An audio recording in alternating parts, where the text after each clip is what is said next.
Assalamualaikum warahmatullahi wabarakatuh. Di sini kami akan mempresentasikan hasil diskusi kami untuk memenuhi ujian tengah praktikum pada mata kuliah Kewirausahaan Agribisnis. Untuk anggotanya yaitu ada Raditya Rahmadiza, Rizky Gustiawan, dan Salwa Diva Hasana. Dimsum adalah makanan ringan yang jadi bagian penting dari kuliner Tiongkok. Jenisnya sangat beragam karena semua kue dan makanan pembuka bisa dikategorikan sebagai dimsum. Biasanya dimsum dimakan sebagai sarapan atau sarsi. Dimsum yang dalam bahasa Mandarin berarti menyentuh hati adalah hidangan yang terdiri dari beberapa jenis makanan yang berukuran kecil. Ukuran yang kecil ini membuat dimsum pada mulanya hanya camilan untuk menemani minum teh saja. Saat ini, dimsum sangat populer di kalangan masyarakat di seluruh dunia.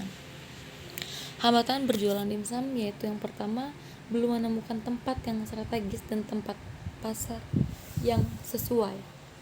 Lalu, terlalu banyak jumlah kompetitor atau jumlah pesaing pasar.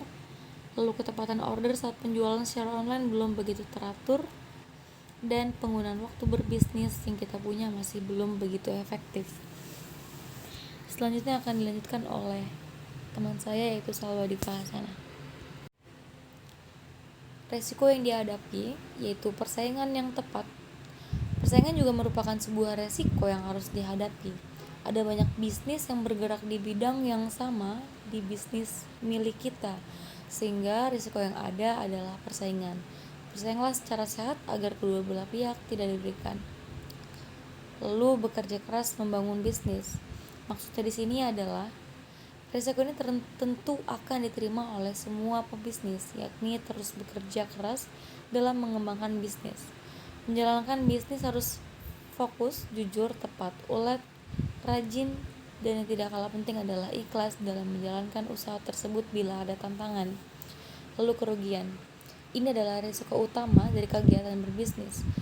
Merugi atau rugi adalah hal yang ditakutkan oleh para pelaku bisnisnya sendiri.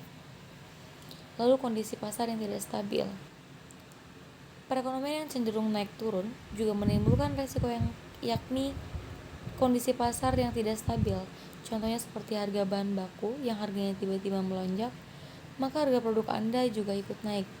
Saat harga naik, maka konsumen bisa beralih ke produk lainnya yang lebih murah. Lalu yang terakhir kebangkrutan, maksudnya ini adalah hal yang paling menakutkan dalam berusaha. Bagi bisnis yang tidak bertahan di pasar, maka ia akan tereliminasi, dan apabila ia membuat keputusan yang salah, dia akan selesai dalam melakukan usahanya. Selanjutnya akan dilanjutkan oleh teman saya Rizky Gustiawan. Baik, selanjutnya saya akan melanjutkan pemaparan dari rekan saya yaitu Raditya Rahmadiza. Berikut adalah beberapa hambatan dimsum adik. Masih terbatasnya jumlah produksi yang dibuat, tidak sebanding dengan permintaan konsumen yang terkadang melebihi jumlah produksi yang terbatas. Lalu ada jangkauan jasa delivery yang masih terbatas. Selanjutnya, persaingan antara usaha dimsum lain yang menjual dengan harga lebih rendah tetapi kualitas yang lebih rendah pula, sehingga sudut pandang konsumen dapat membeli dimsum dengan harga 5.000 bisa mendapatkan 5 PCS, tetapi dimsum adik yang dengan harga 5.000 mendapatkan satu mika yang berjumlah 3-4 PCS. Tentunya kami menjual dengan harga tersebut tak lepas dari kualitas dan keaslian bahan baku yang kami berikan. Lalu, sulit menjaga kesetiaan pelanggan atau mendapatkan pelanggan tetap, mengingat dimsum bukanlah makanan produk sehari-hari, melainkan makanan pelengkap ketika bersantai. Lalu ada resiko menjual dimsum adik. Yang pertama, walaupun dimsum yang kami jual dapat bertahan dalam beberapa hari dalam lemari pendingin, tetapi bumbu pelengkap yang hanya tahan dalam 1 hari, sehingga menyebabkan bumbu yang tidak habis terjual terbuang. Mengingat dimsum hanya terbuat beberapa variasi penyajian atau rasa, sehingga menyebabkan konsumen merasa bosan dengan memakan tersebut. Yang dapat dicegah dengan berinovasi, membuat cara penyajian dan rasa terbaru dari dimsum atau dikemas dalam wadah yang lebih menciptakan kesan premium. Selanjutnya, kenaikan harga bahan baku yang terkadang naik, seperti harga daging ayam.